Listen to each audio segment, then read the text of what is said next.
Hello students, are के classes में आपका स्वागत है। इससे पहले वाली क्लास में हम पढ़ रहे थे कि आपके पास में गोलीय दर्पण की फोकस दूरी f तथा त्रिज्या r में संबंध, और उसमें हमने निकाल लिया था कि f बराबर आपके पास में क्या मान आया था r/2, कि गोलीय दर्पण की जो फोकस दूरी होती है वो वक्रता त्रिज्या से क्या होती है, आधी होती है। या फिर आपके पास में गोलीय दर्पण की जो वक्रता त्रिज्या होती है वो फोकस दूरी से क्या होती है, 2 गुना होती है। कितने गुना होती है, 2 गुना होती है। तो अब इसके अंदर अगला जो टॉपिक है वो है आपके पास में दर्पण सूत्र। तो टॉपिक आपके पास में दर्पण सूत्र,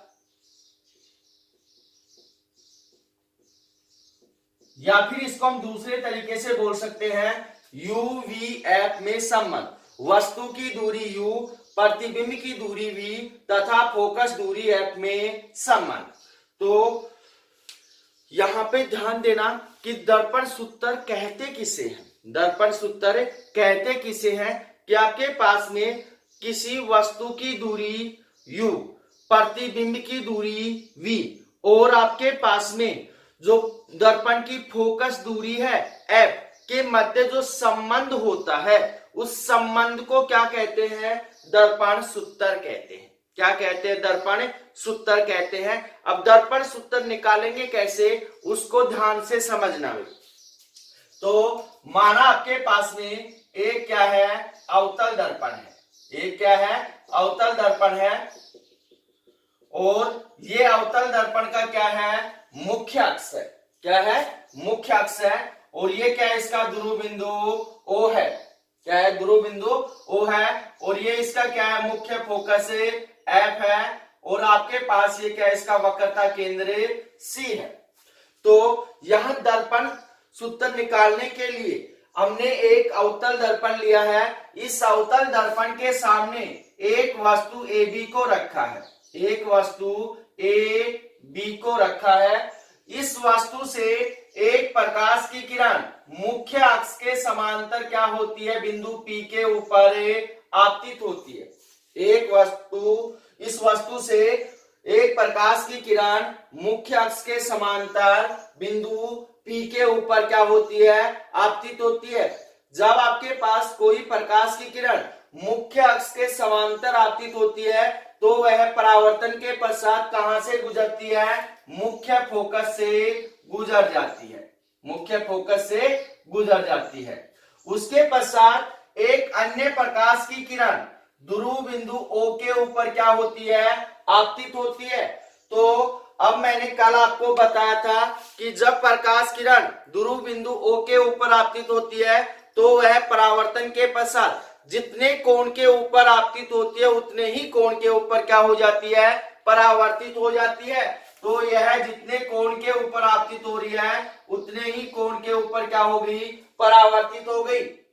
तथा पहले वाली परावर्तित किरण को कहां काटती है, B' के ऊपर काटती है। कहां काटती है, B' के ऊपर काटती है। इसलिए आपके पास में जो वस्तु का प्रतिबिंब है वो कहां बन रहा है, A' B' के ऊपर बन रहा है। कहां बन रहा है, A' B' के ऊपर बन रहा है। अब आपके पास में जो AO दूरी है वो कौन सी दूरी है, आपके पास में बिंब दूरी है। और आपके पास में A' O जो दूरी आपके पास में क्या है, प्रतिबिंब दूरी है, क्योंकि इतनी दूरी के ऊपर प्रतिबिंब बना हुआ है और इतनी दूरी के ऊपर क्या है, वस्तु रखी हुई है। उससे आगे आपके पास में FO क्या है, आपके पास में फोकस दूरी F है। फोकस दूरी क्या है, F है।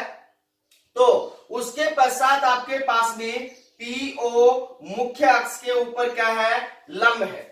जो PO है वो मुख्य अक्ष के ऊपर क्या है, लंब है।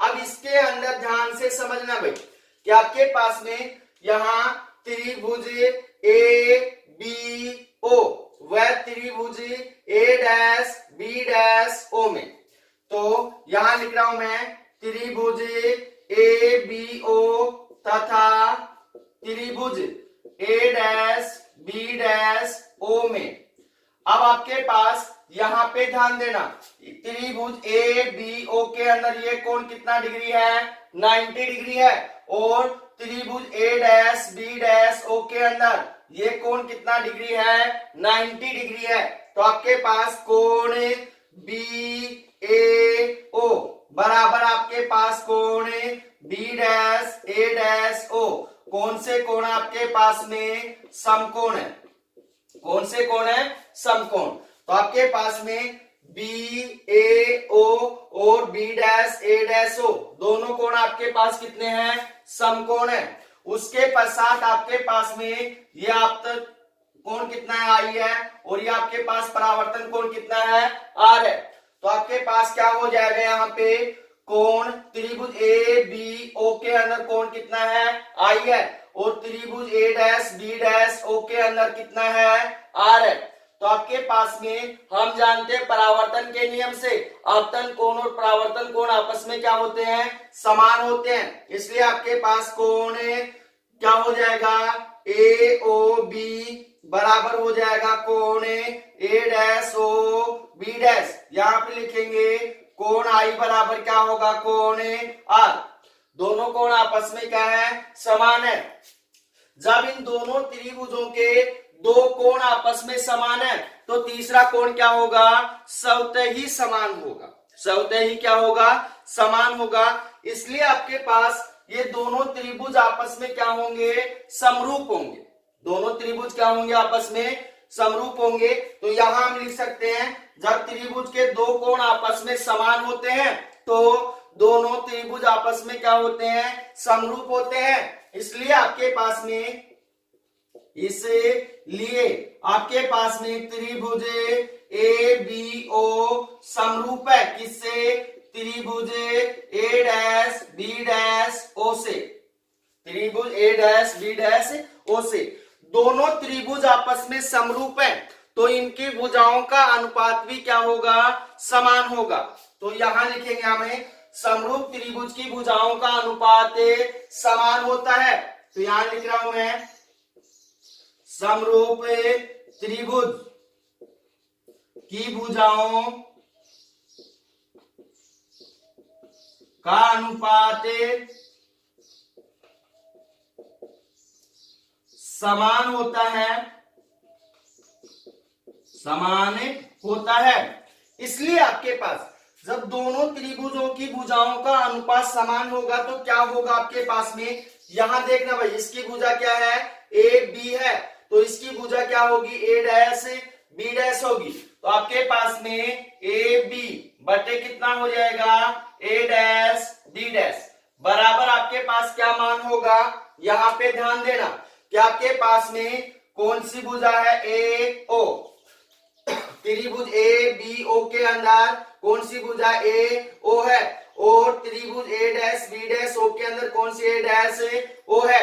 तो आपके पास क्या हो जाएगा, ए ओ बटे हो जाएगा ए डैश ओ। समीकरण नंबर आ गया ए।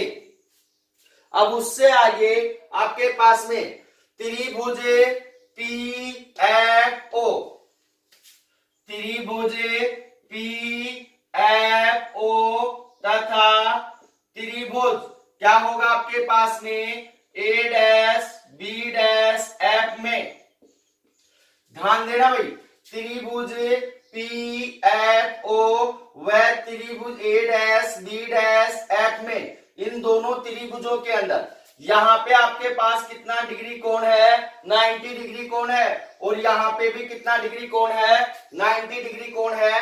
तो आपके पास क्या होगा, कोण पी ओ एफ बराबर हो जाएगा आपके पास में कोण F A dash B, F A dash B, ये कोण 90 डिग्री है। पी ओ एफ ये कोण कितना है, 90 डिग्री है। दोनों कोण कौन से कोण आपके पास में, समकोण है। कौन से कोण है, समकोण है। उससे आगे आपके पास में यहां त्रिभुज पी ओ एफ के अंदर देखना ये कोण, और त्रिभुज A B A dash B dash F के अंदर ये कोण, दोनों कोण कौन से कोण आपके पास में, शीर्षाभिमुख कोण है। तो आपके पास क्या हो जाएगा, और शीर्षाभिमुख कोण आपस में क्या होते हैं, समान होते हैं, इसलिए आपके पास क्या हो जाएगा, PFO बराबर हो जाएगा आपके पास में कोण A डैश F और B डैश, कौन से कोण है, शीर्षाभिमुख कोण है, शीर्षाभिमुख कोण। तो आपके पास ये हो गया। अब आपके पास इन दोनों त्रिभुजों के अंदर दो कोण आपस में समान है, तो तीसरा कोण क्या होगा, स्वतः ही समान होगा, इसलिए आपके पास ये दोनों त्रिभुज आपस में क्या होंगे, समरूप होंगे। तो यहां लिखेंगे, इसलिए त्रिभुज PFO समरूप है त्रिभुज A dash B dash F से। जब ये दोनों त्रिभुज आपस में समरूप हैं, तो इनकी भुजाओं का अनुपात भी क्या होगा, समान होगा। यहां लिख सकते हैं, त्रिभुज आपस में समरूप है तो इनकी भुजाओं का अनुपात भी क्या होगा, समान होगा, इसलिए आपके पास क्या होगा, आपके पास इस त्रिभुज के अंदर कौन सी भुजा है, PO, तो PO बटे आपके पास क्या हो जाएगा, A dash B dash, A dash B dash बराबर आपके पास में क्या होगा, FO बटे कितना हो जाएगा, A डैश F। इसकी देखना भाई, A डैश F ये भुजा है और इसकी कौन सी है, FO ये भुजा है, तो क्या होगा आपके पास में FO बटे कितना हो जाएगा आपके पास में A डैश F। तो अब यहां पे ध्यान देना कि आपके पास में PO किसके बराबर है, A B के बराबर है, जो PO है वो किसके बराबर है, AB के बराबर है।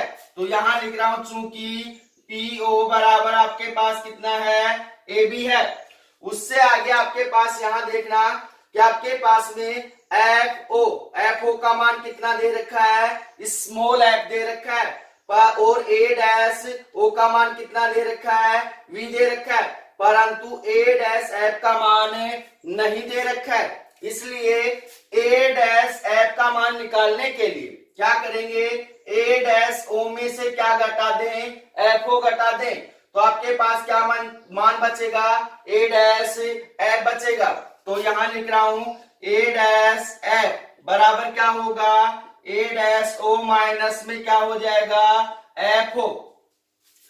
दोबारा से ध्यान दे लेना कि आपके पास में A डैश F का मान आपके पास उपस्थित नहीं है, इसलिए A डैश F का मान निकालने के लिए A डैश O में से क्या घटा देंगे, FO घटा देंगे, तो क्या मान बच जाएगा, A डैश F बच जाएगा। ये दोनों मान उठाकर इस समीकरण के अंदर डालेंगे तो आपके पास क्या हो जाएगा, AB PO के स्थान पर क्या डाल दिया, AB बटे कितना हो गया, A डैश B डैश बराबर कितना मान हो गया आपके पास, FO बटे A डैश F का मान कितना है, A डैश O माइनस में FO। समीकरण नंबर कितना आ गया, 2। अब इसके अंदर ध्यान से समझना कि समीकरण 1 तथा समीकरण 2 के अंदर AB बटे A डैश B, AB बटे A डैश B, तो जब इनका LHS मान समान है तो RHS मान भी क्या होगा, समान होगा। तो यहां लिखेंगे, समीकरण 1 तथा समीकरण 2 से क्या मान हो जाएगा भाई आपके पास में, यहां जब इनका LHS मान समान है तो RHS मान भी क्या होगा, समान होगा। तो क्या होगा आपके पास, AO बटे A डैश O बराबर कितना हो जाएगा आपके पास में, FO बटे कितना हो जाएगा, A डैश O माइनस में FO। समीकरण नंबर 3। यहां तक आपको कोई प्रॉब्लम नहीं होगी, प्रॉब्लम होगी तो यहां होगी कि A डैश F का मान कहां से आ गया, तो A डैश F का मान आपके पास में अवेलेबल नहीं है, इसलिए A डैश O में से हमने क्या घटा दिया, FO घटा दिया, क्या मान बच गया, A डैश F बच गया। समीकरण नंबर 3। अब उससे आगे आपने कौन सा दर्पण लिया है, अवतल दर्पण, तो अवतल दर्पण के चिन्ह परिपाटी नियम से, तो यहां लिख रहा हूं, अवतल दर्पण के चिन्ह परिपाटी नियम से, चिन्ह परिपाटी नियम से आपके पास में यहां ध्यान देना, हमें कितने मान चाहिए, यहाँ पे हमें मान चाहिए एओ का, ए डैश ओ का, एफ ओ का, ए डैश ओ का मान चाहिए। तो हमें 3 मानों की आवश्यकता है। तो सबसे पहले एओ क्या है आपके पास में, बिंब की दूरी है, और बिंब की दूरी को हमने किससे नोट किया है, यू से किया है। तो आपके पास में एओ बराबर कितना होगा, यू होगा। प्लस का होगा या माइनस का होगा, माइनस का होगा, क्योंकि सभी दूरियां कहां से मापी जाती है, ध्रुव बिंदु ओ से मापी जाती है, और आपके पास में क्या है, अवतल दर्पण है, इसलिए एओ बराबर कितना होगा, माइनस यू। उससे आगे आपके पास किसका मान चाहिए, ए डैश ओ का मान चाहिए। तो आपके पास ए डैश ओ बराबर क्या है आपके पास में, यह चित्र के अंदर देखना, ए डैश ओ क्या है आपके पास में, प्रतिबिंब की दूरी। प्रतिबिंब की दूरी को हमने किससे प्रदर्शित किया है, वी से। अब आपके पास ये दूरी धनात्मक होगी या ऋणात्मक होगी, ऋणात्मक होगी, क्योंकि इसको भी हम कहां से मापेंगे, ध्रुव बिंदु से मापेंगे। तो क्या होगा आपके पास, ए डैश ओ बराबर वी। उसके पश्चात किसका मान चाहिए हमें, एफ ओ का मान चाहिए। एफ ओ बराबर कितना दे रखा है आपके पास में, फोकस दूरी एफ दे रखी है, धनात्मक होगी या ऋणात्मक, ऋणात्मक, क्योंकि आपके पास में जो दूरी है उसको कहां से मापेंगे, ध्रुव बिंदु ओ से मापेंगे, इसलिए आपके पास क्या हो जाएगा, माइनस एफ हो जाएगा। ये तीनों मान उठाकर एओ, ए डैश ओ, एफ ओ, तीनों मान उठाकर इस समीकरण के अंदर डालेंगे। तो यहां लिखेंगे समीकरण 3 से क्या मान होगा आपके पास, एओ का मान है माइनस यू बटे ए डैश ओ का मान है माइनस वी, बराबर हो जाएगा एफ ओ का मान माइनस एफ बटे ए डैश ओ का मान कितना है, माइनस वी। माइनस यहां पहले से ही है, एफ ओ का मान कितना है, माइनस एफ, माइनस माइनस क्या हो जाएगा, प्लस। तो बच्चे यहां ज्यादातर गलती करते हैं, माइनस ही रख देते हैं, क्योंकि यहाँ माइनस पहले से ही है, एफ ओ का मान कितना, माइनस एफ है, तो माइनस माइनस क्या होगा, प्लस होगा। तो इस माइनस से माइनस कैंसिल, इसमें के अंदर माइनस से माइनस कैंसिल नहीं होगा, क्योंकि ऊपर एक संख्या और नीचे कितनी संख्याएं हैं, 2 संख्याएं हैं। तो क्या मान बच गया आपके पास में, u बटे वी बराबर कितना हो गया, f बटे v माइनस वी प्लस में f। अब आपके पास ये जो समीकरण आया है, इस समीकरण को क्या कर दो, क्रॉस मल्टीप्लाई कर दो, इस संख्या को इस संख्या से और इस संख्या को इस संख्या से क्रॉस मल्टीप्लाई करेंगे, तो माइनस यहां हो जाएगा u into minus V plus में f बराबर हो जाएगा आपके पास में वी एफ। यह आ गया आपके पास में समीकरण नंबर 4, समीकरण नंबर 4। या फिर इसको और आगे सोल्व कर लो, u को इन दोनों संख्याओं के साथ मल्टीप्लाई कर दो, माइनस यू वी प्लस में यू एफ बराबर कितना हो गया, वी एफ। समीकरण नंबर कितना आ गया, 4, समीकरण नंबर 4। अब उससे आगे ध्यान से समझना, इस समीकरण 4 के अंदर माइनस यू वी प्लस में यू एफ बराबर वी एफ आ गया, तो हमें मान किसका निकालना है, यू वी एफ ओ में क्या निकालना है, संबंध निकालना है।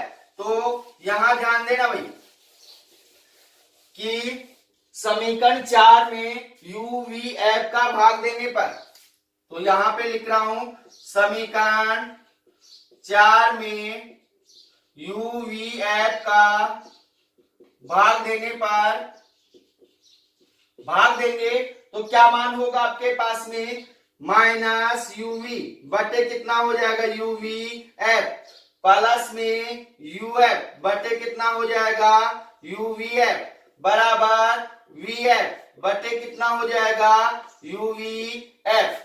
यहां यूवी से यूवी कैंसिल, यूएफ से यूएफ कैंसिल, वीएफ से वीएफ कैंसिल, क्या मान बच गए यहाँ पे, माइनस 1 अपॉन में एफ बराबर कितना हो गया आपके पास में, प्लस में यहां आ गया आपके पास में 1 अपॉन में वी, 1 अपॉन में वी, और क्या मान हो जाएगा, बराबर 1 अपॉन में यू, 1 अपॉन में यू। तो आपके पास ये मान आ चुका है। तो उससे आगे यहां पे ध्यान देना भाई, हमने क्या कर दिया, यहाँ माइनस को छोड़ दिया तो यहाँ पे क्या आएगा, माइनस आएगा। तो आपके पास यहाँ क्या रहेगा, माइनस रहेगा। क्या रहेगा, माइनस। तो अब आपके पास में -1 में एफ को उस साइड भेज दो और -1 में यू को इस साइड ले आओ। तो क्या होगा, 1 में एफ उस साइड जाएगा प्लस का, तो 1 में बी ये इस साइड आएगा, किसका हो जाएगा, प्लस का हो जाएगा। तो आपके पास क्या मान आ गया, 1 में एफ बराबर 1 में बी प्लस 1 में यू। ये क्या है, आपके पास में दर्पण सूत्र है। क्या है, दर्पण सूत्र। तो दर्पण सूत्र को हमने अच्छे से समझ लिया है।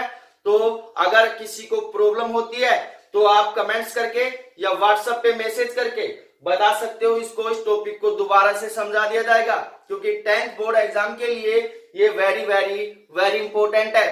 तो अब इसमें अगला जो टॉपिक है वो है दर्पण की रेखीय आवर्धन क्षमता। तो दर्पण की रेखीय आवर्धन क्षमता क्या होती है, ध्यान से समझना भाई।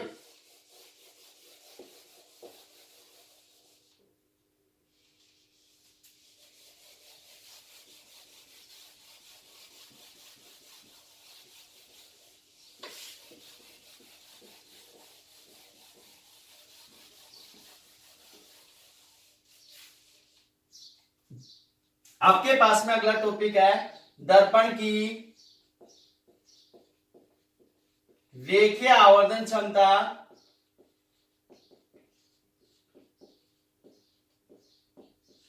एम। दर्पण की रेखीय आवर्धन क्षमता एम, कैपिटल एम।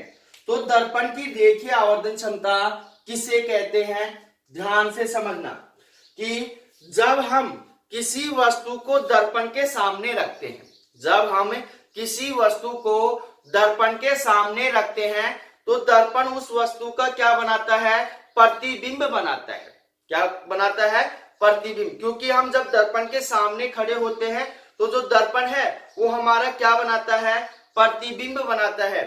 इसलिए किसी दर्पण द्वारा प्रतिबिंब बनाने की जो क्षमता है, जो कैपेसिटी है, उसे क्या कहते हैं, दर्पण की रेखीय आवर्धन क्षमता कहते हैं।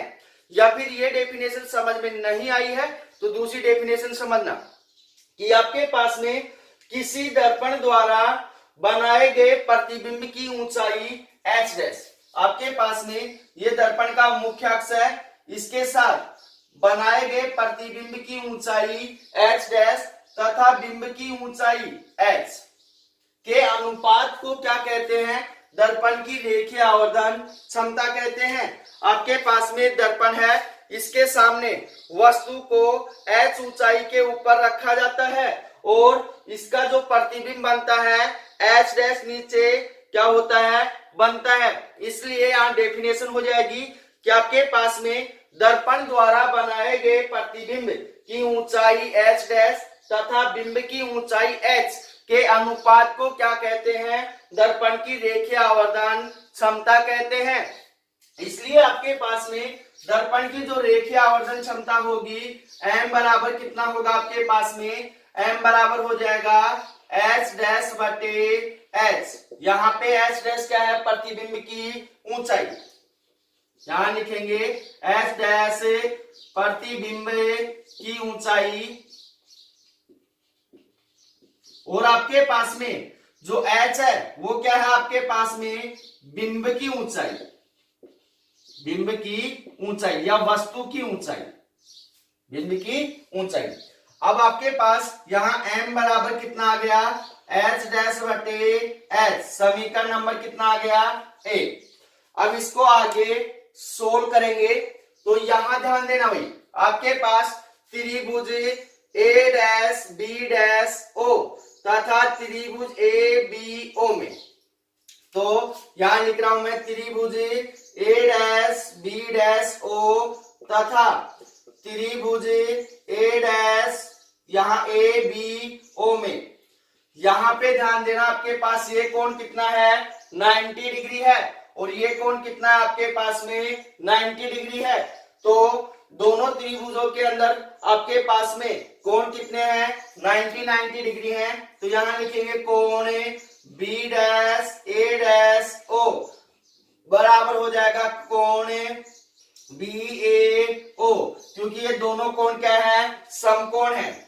दोनों कोण क्या है, समकोण है। उससे आगे आपके पास में क्या हो जाएगा, त्रिभुज A', B', O के अंदर ये कोण कितना है, R है। त्रिभुज ABO के अंदर ये कोण कितना है, I है। तो आपतन कोण और परावर्तन कोण आपस में क्या होते हैं, समान होते हैं। इसलिए आपके पास में कोण क्या हो जाएगा, AO A', बराबर हो जाएगा कोण AOB।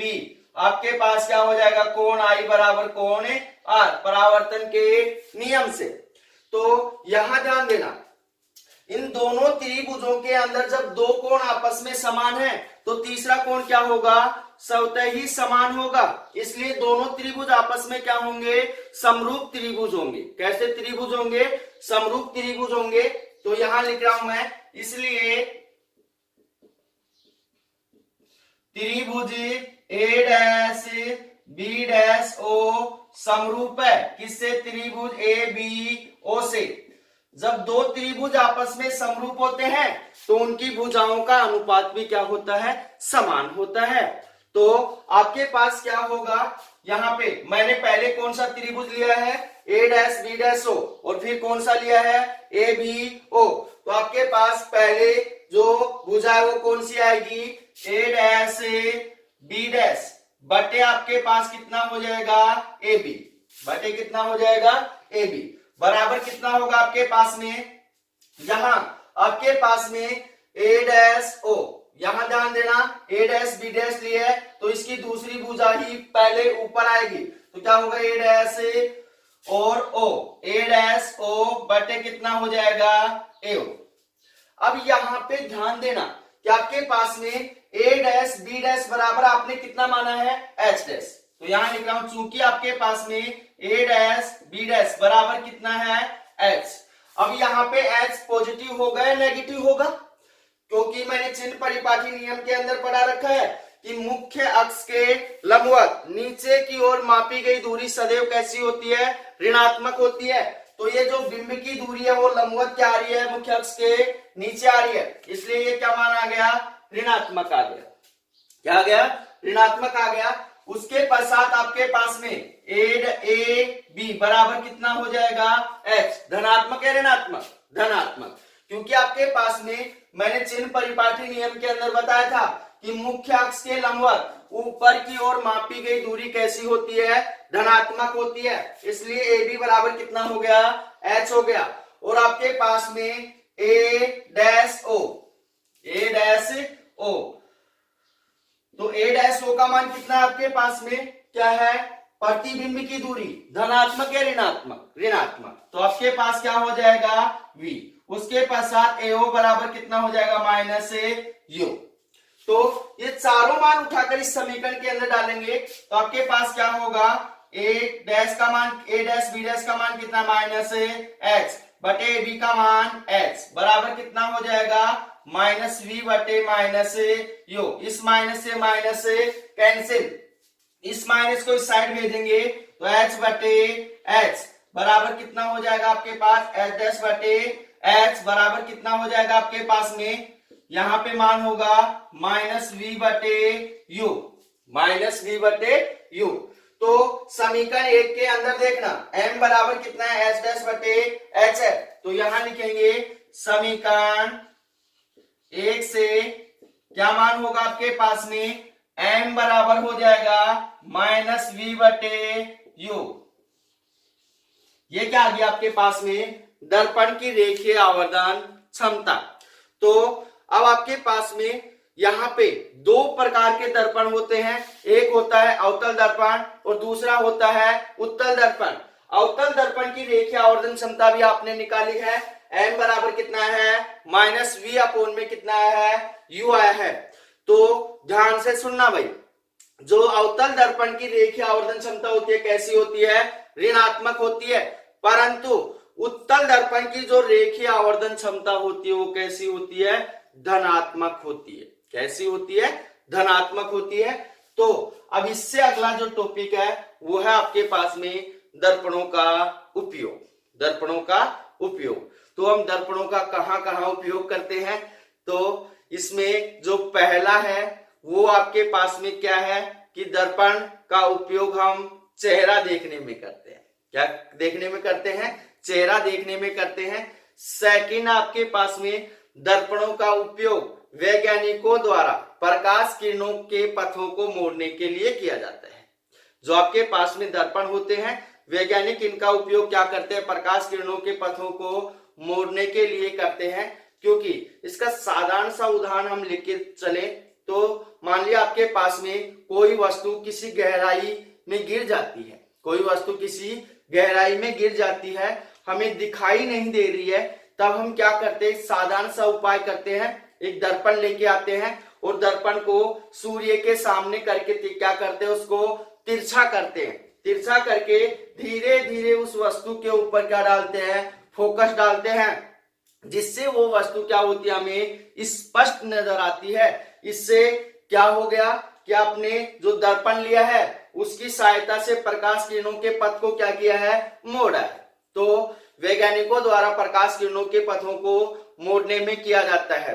उससे अगले वाला है आपके पास में जो कि आपके पास में दर्पण का उपयोग चिकित्सा क्षेत्र में नाक, कान, गला आदि अंगों की जांच करने में किया जाता है। किसमें किया जाता है? नाक, कान, गला आदि अंगों की जांच करने में किया जाता है। और इसका जो अगला उपयोग है वो है आपके पास में वाहनों के साइड शीशे के रूप में। जो वाहन के साइड में शीशा लगा होता है उसके अंदर भी किसका प्रयोग किया जाता है? दर्पण का प्रयोग किया जाता है। तो इसके काफी सारे क्या है? उपयोग है। तो मिलते हैं अगली क्लास में। किसी भी या वैना को कोई भी प्रॉब्लम होती है तो व्हाट्सएप पे कमेंट्स करके या मैसेज करके हमें बता सकते हैं। तो हमारे चैनल को लाइक कीजिए, शेयर कीजिए, सब्सक्राइब कीजिए। धन्यवाद।